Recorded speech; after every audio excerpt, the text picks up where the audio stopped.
Hey everybody, welcome back to the Spin Rack. I'm here with my boy Petey. Petey, say what's up. Hey, what's going on?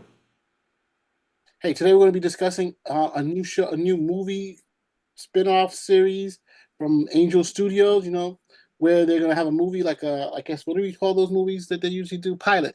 And they're going to put this in the theater, and hopefully it'll become a successful a series. It's based on something called Black Autumn, a book that was extremely successful, and it basically deals with, a nuclear explosion in Los Angeles, or I guess in the whole U.S., whereby the apocalypse has started, and people are going to, I guess, to the mountains to get away, to go prep. They move into a prepper's home, and they develop their own community and how they deal with threats inside and outside, inside and outside.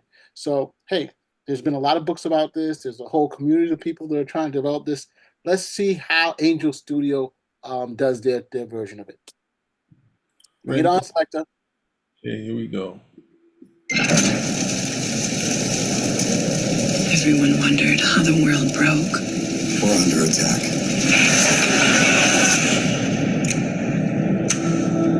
Deep down, before society collapsed, we were already falling. It was only a matter of time before it all crumbled. Try to hold your breath. Hold your breath. I saw this. So what? It might be nuclear. Are you scared? America's just been attacked. Get to the Homestead. Is this an ark? Or is this a fortress?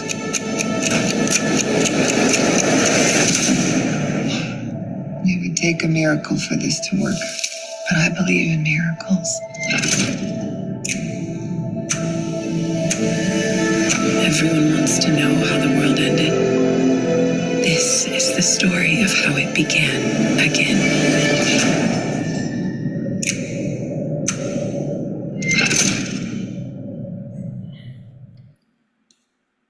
Okay, I mean, look, I am definitely interested in this whole situation of what happened in the world, all these dystopian, apocalyptic time, end of time. What happens to the world? What do people do? And this kind of falls in line with what we were talking about: group dynamics in um, in Squid Games and other reality shows. What are you showing here, PD? I'm just saying there's another book they could try to go to make it into a movie. They like to do this end of the world stuff. We can't see it; it's too small right now. It's this. It's. I can't. What do you want me to put it right into the screen? It's gonna disappear like I just did. Oof. Oh, tell us the name of the book. I mean, instead of holding it up. Called Doomsday. So in this book, it's not similar to that because this is a more of a survival. Should we just do the trailer report and then we go into the doomsday? Let's finish But that. this movie here is this is survival of the fittest. Only the strong survive. They got their homestead where they're protecting, and everyone knows where it's at. So you go to the homestead. They're like, yo, this is where they got the food. Everyone is dead. We know there's a war happening, and they're in higher ground. They're like, no, we're gonna come in there and attack the homestead. And it's like having people do their stuff, and they planned and they got their pension in the homestead. But people are like, yo, you can't just leave us out there like that. And the homestead said, yes, we can. Okay, you definitely got to the root of it. All right, show me the book. No, I was saying this other book. This isn't the same thing because it is an end of the world type of thing, but this is a solar flare, basically, like almost destroys most of the Earth. The only thing is left is the kind of the bottom part of America, Central America, and I guess some of Brazil. Like that's the area of the Earth that's left in this book that I just showed you. So, but they have four different stories in four different locales. One in space, one in a prison. The next is in New York, which is the worst. That is the toughest thing. That's the toughest story ever. And then the next one is they go on a venture and they run into some hostiles. And there's a minister there, a minister from the Vatican. Somehow, the Vatican is in the area that was destroyed. So obviously this minister from the Vatican somehow made it to this there, so they were prepared for the situation. But it's like a person. The Vatican guy was kind of like a skeptic, even though he's high-ranking priest. He finds his faith after this part, so he becomes a strong faith person after this. But when we first see him, he's just like, I'm not. We just get me to the safe ground, and then when we see him, I guess it's months later. He's doing what you would expect a priest to do. So, but yeah, this is not the same thing. I just saw like end of the world something. I wanted to always like to throw that in there, throw a comic in there. But this looks interesting, and I like the thing of the hard part they have. In this time of closest getting feeling like we're getting close to nuclear war. We have Fallout, we have Oppenheimer, and now we got this. They're trying to tell us something that something's going on. But I think it looks interesting. It'll be interesting to see the rollout. If the rollout is a movie that's going to be in the theaters or on a streaming network. But hopefully it does well. We can see what they plan on doing because it looks interesting. And somehow, I don't know if this is purposeful, but they got someone here. Is that, no, that's too far. Is there something mystical going on too? Homestead looks hot, like a resort. So Homestead is supposed to be the compound of this rich dude who gets together other people, friends who come to this. He's a super prepper. He has everything there, everything you can need to survive the entire apocalypse or the end of the world. And so he also has at the same time some, I guess, ex-military who are also helping to protect the homestead. So you have this kind of battle between the military who are trying to be like, hey, we need to do things a certain way, to make sure we survive and go through. And the owner who, because he's the one who is his land and he wants to make the call on how things are done, you have that dynamic. You also have the dynamic is how do you help? You're inside. That's the internal, well, one of the internal dynamics, and you have the external where you have people outside. Should you help them? If you help them, then what's going to happen? They may take everything from you, and you don't have enough. Or you have the other dynamic where people come in to take stuff from you. You know, what should you do? Should you stay in your little cocoon, or should you go out and also help the world around you? So it really comes out to like, what do you do? And there's a lot of books on this if you really look in the sci-fi section. There's just a gigantic book on preppers. There's a gigantic section on what would happen. And generally it tends to be more. I mean, for lack of a better word, more right wing talk. You never hear a left wing prepper. Another thing about preppers, you never hear about.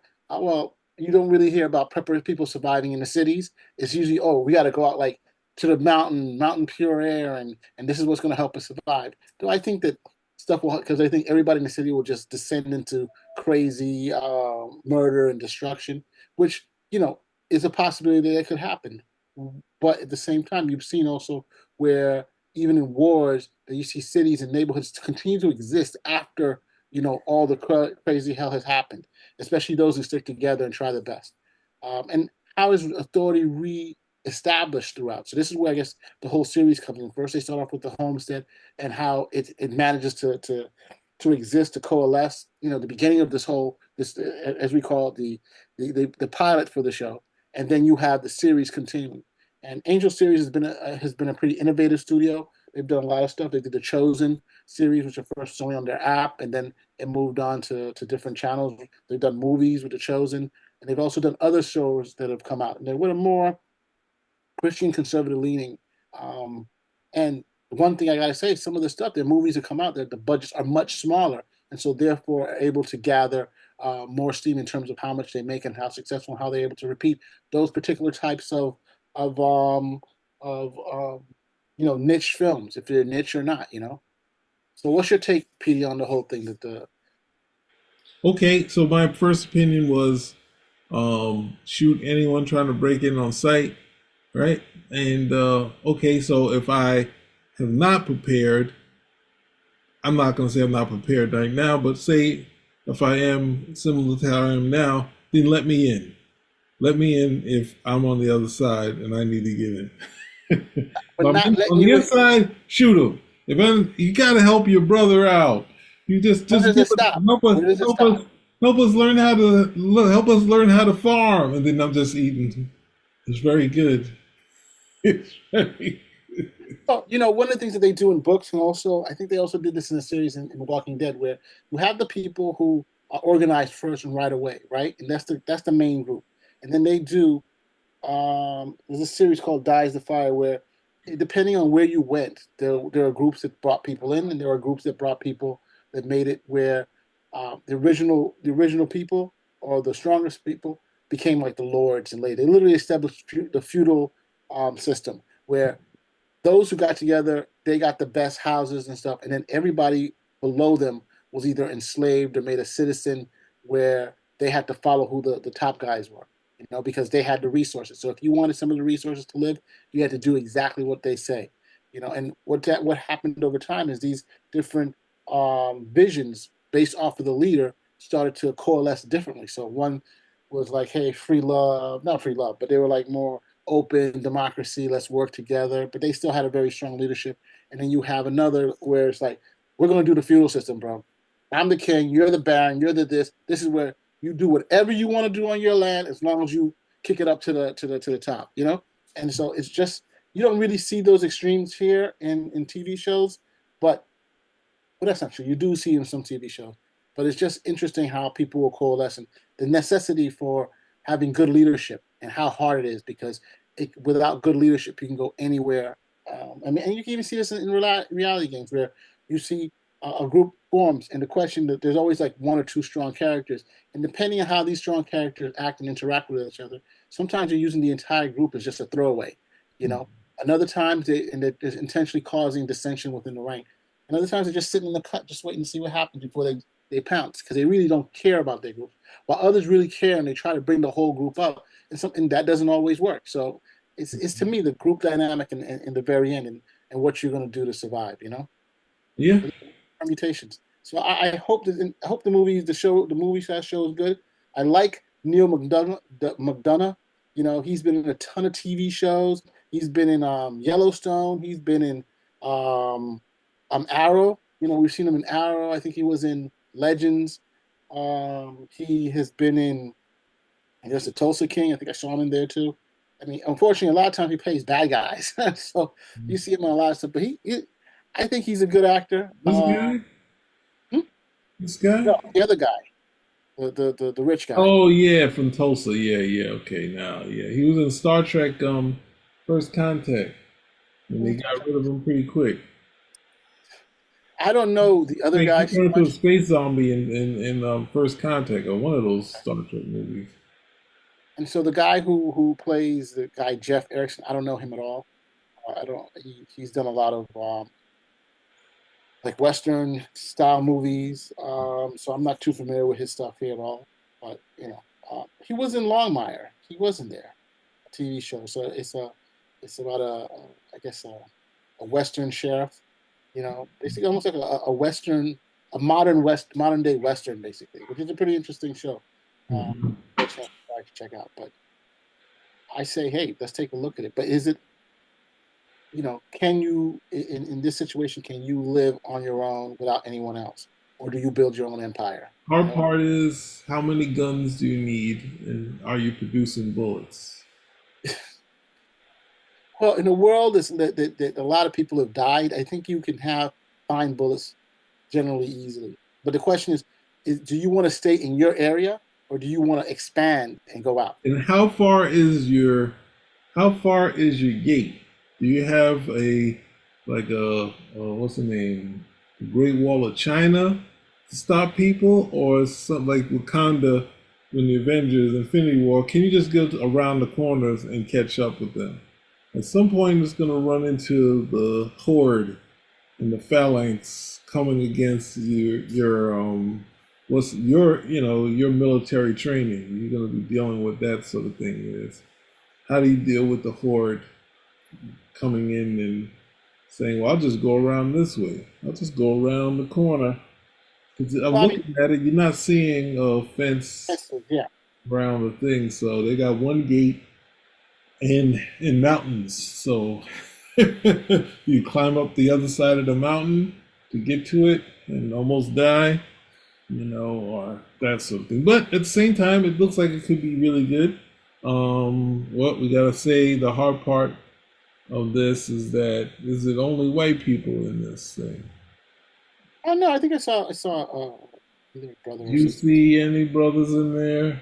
Sisters. Maybe those. Oh yeah, yeah, yeah. The kid. I did see the sister. Yeah. Okay, so they took us. No, she looked like she's with the white girl She's here. So she's Latina. She was in Walking Dead. I believe. I don't know. There we Yeah, go. He's a person of color. He looks like one of my sister's boyfriends. they have, according to the cast, they have one or two people they listed. She is under her son or someone possibly could be her son. All right. Actually, So no, she wasn't in Walking. It's a total different actress. It's total different. She was a major crime director. all right. So it looks okay. Could be fun. We need to see if they're gonna be taking out regular people that didn't prepare for this.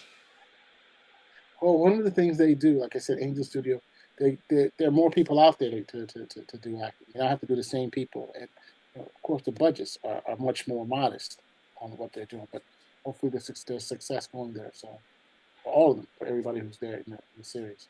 Yeah.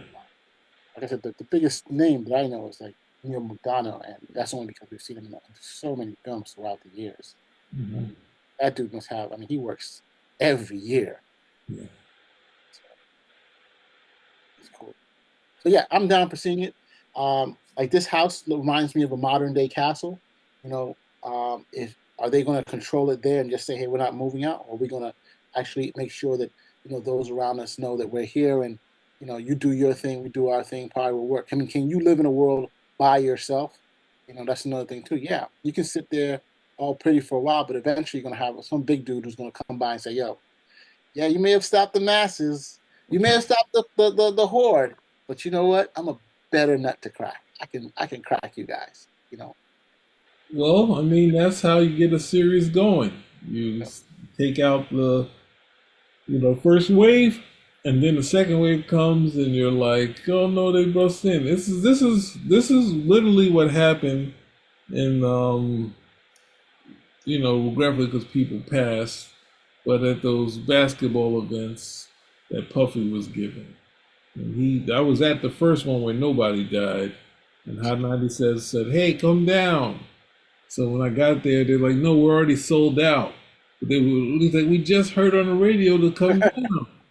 They're like, "No, it's sold out already." So then we're at the door, pushing in the BMCC basketball court.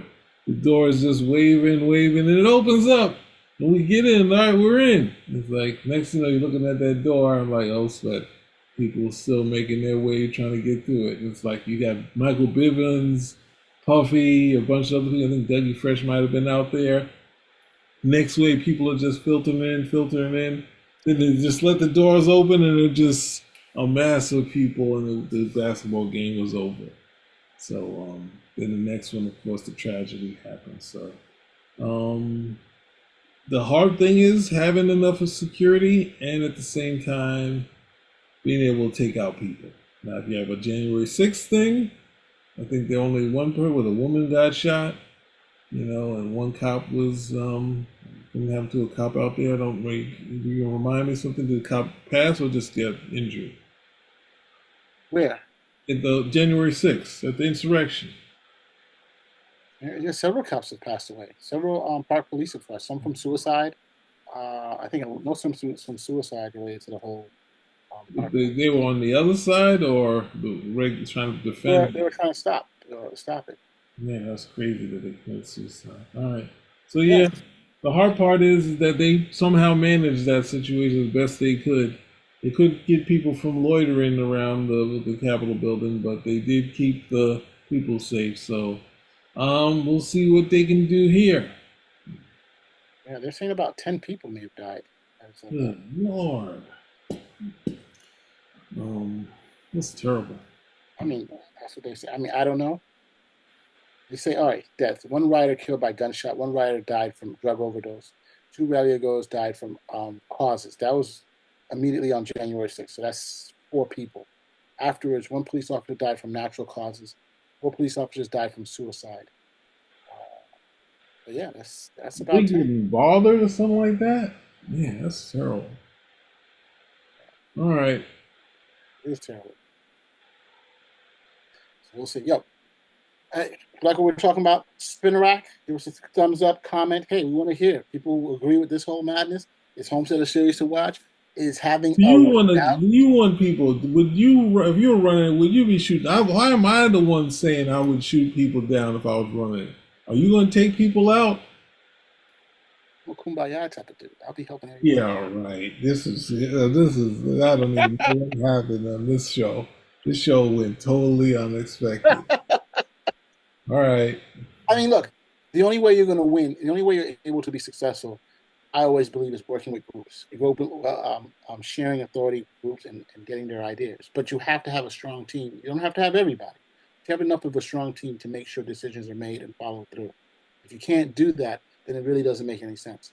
In Mhm. this situation, like I said, I read a lot of these stories, and seen many of these shows. And so one of the best ways is that unfortunately, you have to have someone who has a vision. A lot of them tend to be pretty authoritarian, right? And you know, you need to have vision. And if you control the methods of food production, armaments, safety, you know, you're going to get people who will follow no matter what. People will follow you if you can show you have a vision and the leadership, and then you also control the means, the methods to do that. So if you have an internal dynamic, it's always going to be hard. Internal division is always going to be hard. So the first thing you're going to have to set up is some type of leadership where people understand that this is how it goes.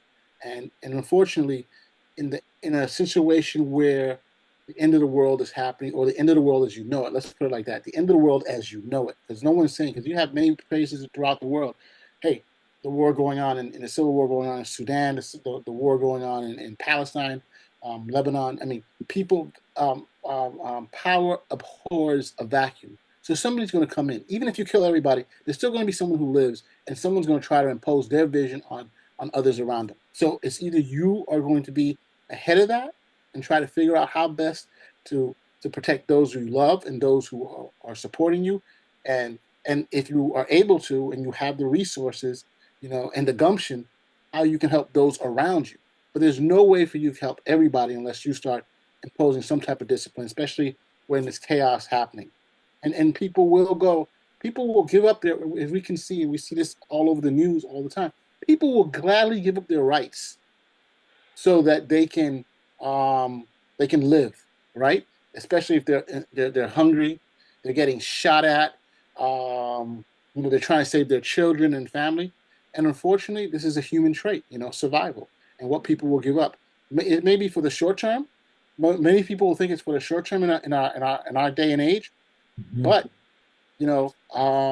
if the people who are in power decide it's not sure that they need more time, it can go on for a long time. And you can see some societies right now that are based on a particular group taking over and holding their control over a much larger group.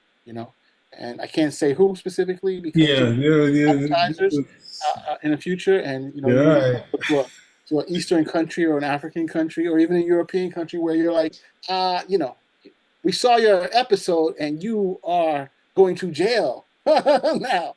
But if I have to say, we see how this happens, and it's a human trait. And here in the States, if let's say something like that happened, which will be bonkers. I remember talking to I think it was my ninth grade, 10th grade history teacher, and Mhm. he was like, America will never happen something. You'll never, everybody, there's always going to be some type of structure or order. And you know what? So far, he's been right. But again, it's the end of the world as you know it. Katrina was an event where, for 2 weeks, there's no law and order. And so it doesn't necessarily have to be a long project, but what happens when the order that you think was supposed to be there is no longer there? Because it's just paper, right? Your Mhm. shield, if you're a cop, is only a shield if people believe in it and believe there's force behind it, or they believe there's organization behind it. If it's not, anybody could pin something on their shoulder and say, "Hey, I got 3 guns. Guess what? You got none. Now you gotta do what I'm telling you to do." Or, hey, you know what? I got all the bags of rice in the back. What are you going to pay me? to get some rice, or I have access to clean water. What are you going to pay me? Hey, but Yeah. you're not the government. Well, guess what? Right now, I am, baby. So, you know, I mean, totally digressing, but life is hard, right? It's going to be hard, and so you're going to have to secure the typical food, shelter, and a home. Food, shelter, and defense to make sure you're able to survive going In forward. defense, okay. I mean, what do you think? Do you think it's going to be something else? No, I think the hard part is in seeing how mankind still looks at it as like there's still the base child look. It's like now you have something and I don't. It doesn't matter. Like in our TV. I always wanted to do like a reality show, which was called The Curve, right? Where you would grade on the curve. So it was a cooking show. You would have, you know, the person would still be like the valedictorian. You couldn't you couldn't like have a Cinderella thing. The person who did the best would be the top chef. It wouldn't be like I had a bad week. I got kicked off. No, if you're in the curve, at the same time you had a bad week, you could still win because you did the best the entire time. But the way the world works is we see it as even though the person at the top, we're like, hey, like this person probably got some breaks that I didn't have. Somehow they're doing that. And we kind of able to accept that, hey, even if you did well for, well, I think Yaya, who's on the, what's the name? She's still an actress now. The person who won is an actress too, but she kind of came out of nowhere. And, Yaya's been working steadily. The other one is still really famous too. So it's kind of, they're about the same thing, but it's just like she just came out of nowhere and she was kind of bright eyed. So I think just in my mind, or like Fantasia, with Fantasia, they people made sure that she won. They were like, if she doesn't win, blah blah blah. But this is the thing. You just have to, in this situation, just if I have nothing, I'm gonna look at you who has something and say, well, you should help me. And there's a thing of you can either be, meek about it to get the help, or you can be like, I'm gonna steal it. And most of the time, when you have nothing, you're gonna figure out how to steal it. You're gonna stay around. You're gonna beg, plead, and then when you get it, just like, well, he kept me out all that time. I'm owed something. So it's kind of that's what you're working on is saying, as nice as I am, if I'm on the other side of the thing, on the other side of the gate, or you feel that you owed something, that's how I would be. Blah. How are you owed something if you weren't there to help establish the community there? That's how people feel. They're like, well, you have enough. You should share. There's so many things of the Bible that have You that. can't share with everybody. Bible say that. The Bible says, I mean, I don't have the quote, but it's like, Right, but you have Jesus Christ sharing with everybody. Where there's only one the fish and the loaf, and he makes the sharing. They're not saying, oh, "Hey, but they also had the part where they're like saying the guy's like person asking for oil. And he's like, no, I need this oil when the Lord comes. And then he said, no, share your oil. And he shares the oil. When he comes back, he has a full thing of oil. That's like the but basic. he's doing miracles to do that, right?" So you're missing. What are you doing when there is no miracle? But why do you tell the people this to share? Like that's the saying. In 2 seconds before after that, then there was a collection that happened. So it's like if you're teaching people to share, at the same time, it's like, but there's no way the oil's gonna fill back up. God helps those who help themselves. Yes, there's Okay? that. That's So if you definitely. think that you're going to do nothing and you're going to come here and you're going to take from those who have just simply because you know it's right. Well, that's fantastic. It is right. But guess what? In this world, in this dystopian setting where there is no centralized government, where there is no centralized force, guess what? The people who have don't necessarily have to share with you unless you have something to give, to barter, or whether that be your manual labor, whether that be to your intellect, whether that be to your skills, right? Or better, unfortunately, people will help you based on who and what you are or how you are connected to someone else. So we're talking about in this dystopian, in a modern world where there are rules and regulations that everybody understands and generally follows, is a different situation. Here, the thoughts are: is the end of the world as you know it, right? Keyword: the end of the world as you know it.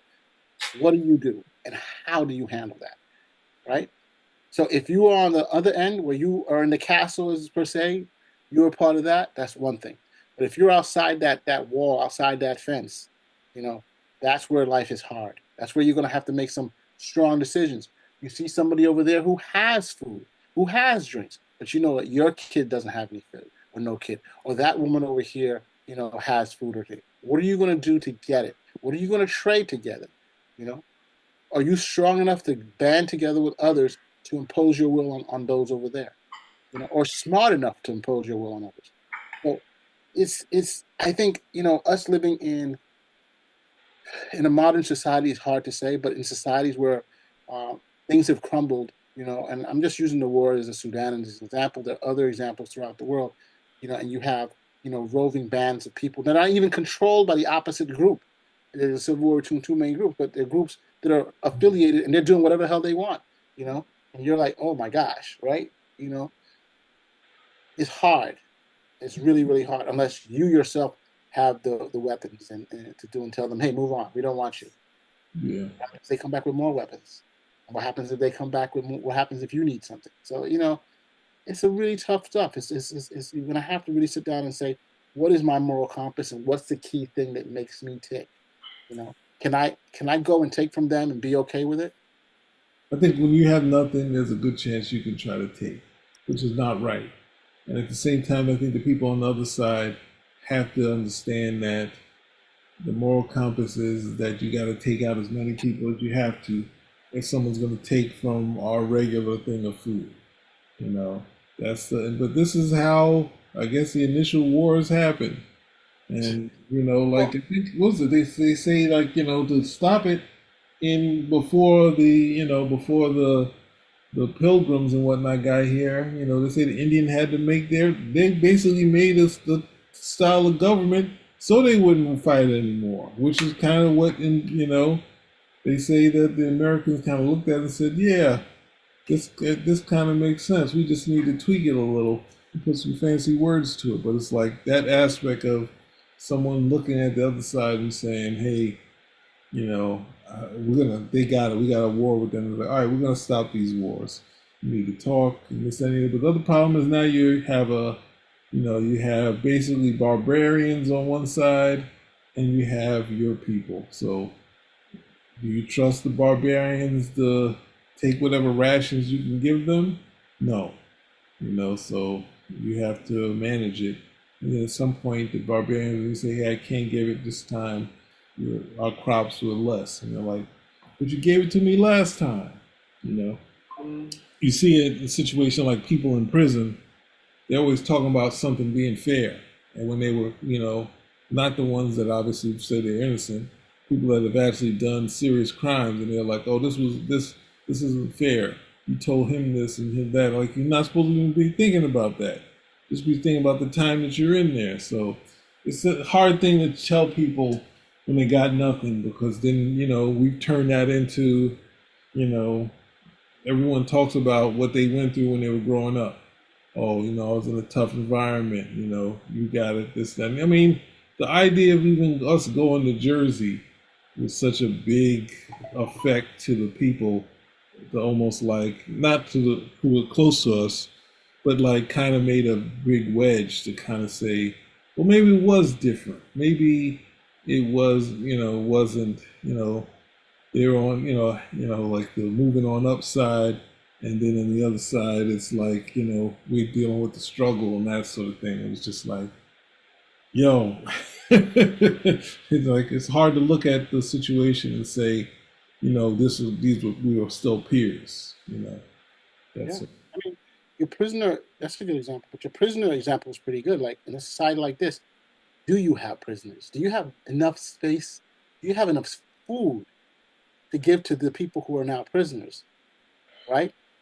To keep them as prisoners. So you can't, no, you can't work out the American, well, the was it the Geneva Convention, whatever they There is do. no Geneva Convention. Geneva ain't here no more. Who's going to enforce it? They barely enforce it now. Yeah, that's what I'm saying. Like that, the idea of that is you keep along as a tradition and say we feed our prisoners, we give them some gruel, the prison food, that sort of thing. We don't have prison food. We don't have a prison.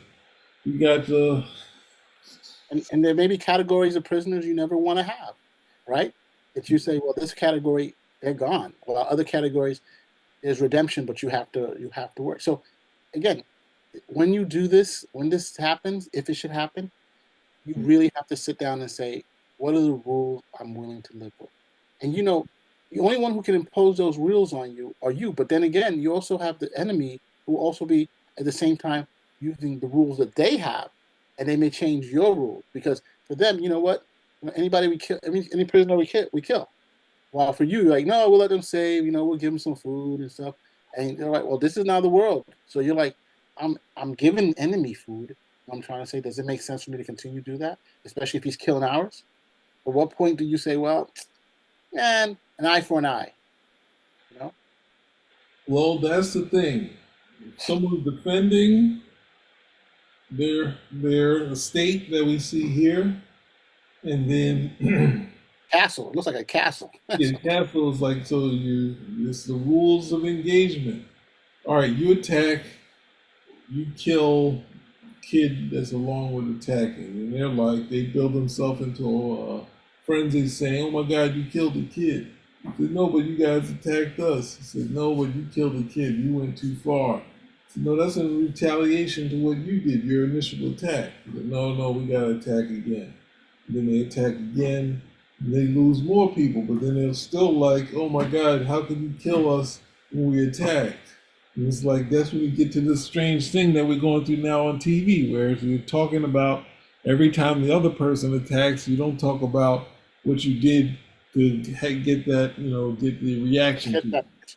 But also, what do you qualify as a kid? Is it anybody who reaches 18 or 21 in America, basically? Or are you talking about anybody who can If pick up a you're gun? if you're fighting, you're old enough to be in the thing. But the Yeah, thing if you pick up a gun, are you now still a kid? Or are you being forced as a child soldier? If the it's a hard 10, or do you say a 16 where no matter what you can't be I you're would being say you're a soldier, but in this society, it's like okay, you know, it's like when the guy, this is a real wayward analogy. Guy goes out look for a prostitute. He's not counting. He's not saying, "Let me see your ID card for what the age is." It's like, "Oh, I want that one." That sort of thing. He's like, "Nope, we're gonna tell you this and underage person." Like, no, just a prostitute. That sort of thing. So people will color it the way, but at the same time, if you're fighting in the war, you're in the war. You can react to say that you lost some of your younglings, as they say in Star Wars, but at the same time, you're in the war, you have to do it. And you can't just be a military mind where you move forward and just point out what your losses is to say, this is what we got to react to. We just lost X amount of men. Now we got to keep going because they killed these people in our attack. But no, no, we attacked and we lost. We lost men. We should make some negotiations and see if they'll give us some food. Nope. Military mind, go forward. I agree. But hey, so if you guys like what we're discussing, which I know we definitely got off, we kind of branched on from Homestead to the nature of society, and what you believe is. Um, hey, give it a like, thumbs up. Put a comment in. We will definitely respond. Yes. Spinner Rock. Is out.